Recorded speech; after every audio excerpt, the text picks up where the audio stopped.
ବର୍ଷା ଦିନରେ ଅନେକ ଭାଇରାଲ ରୋଗ ହୋଇଥାଏ। ତେବେ ବର୍ଷା ଦିନରେ ଥଣ୍ଡା ଜ୍ୱର ହେବା ପରେ ଶୁଖିଲା କାଶ ଅନେକଙ୍କଠାରେ ଦେଖାଯାଏ। ଶୁଖିଲା କାଶ ସାଧାରଣତଃ 2ରୁ 3 ସପ୍ତାହ ପର୍ଯ୍ୟନ୍ତ ଲାଗି ରହିଥାଏ। ଶୁଖିଲା କାଶ କେବଳ ଥଣ୍ଡା ଏବଂ ସର୍ଦ୍ଦି ପାଇଁ ନୁହଁ, ବରଂ ଅନେକ କାରଣ ଯୋଗୁଁ ହୋଇପାରେ, ଯେପରିକି ଶରୀରରୁ ଜଳୀୟ ଅଂଶ କମିଯିବା, ଭାଇରାଲ ଇନଫେକ୍ସନ୍ସ ଏବଂ ଆଜ୍ମା ଥିଲେ ମଧ୍ୟ ଶୁଖିଲା କାଶ ହୋଇଥାଏ। ଶୁଖିଲା କାଶ ଅତ୍ୟନ୍ତ କଷ୍ଟଦାୟକ ହୋଇଥାଏ। ଏହା 2ରୁ 3 ସପ୍ତାହ ପର୍ଯ୍ୟନ୍ତ ଲାଗି ରହେ।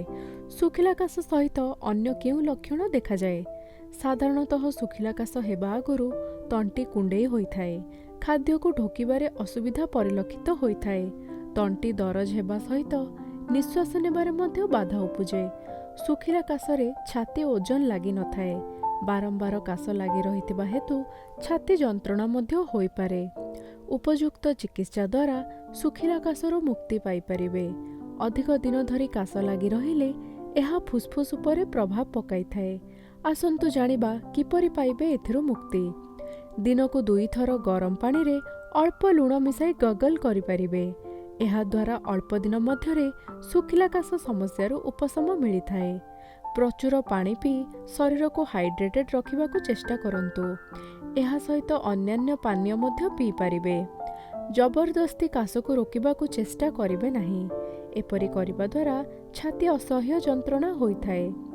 ଗରମ ଜାତୀୟ ପାନୀୟ ସେବନ ନିତାନ୍ତ ଆବଶ୍ୟକ। ସୁପ୍ କିମ୍ବା ଅନ୍ୟ କୌଣସି ଖାଦ୍ୟ ଏବଂ ପାନୀୟକୁ ଗରମ ଥିବାବେଳେ ଖାଇବା ଅଭ୍ୟାସ କରନ୍ତୁ। ପ୍ରଦୂଷଣଠାରୁ ଦୂରେଇ ରୁହନ୍ତୁ।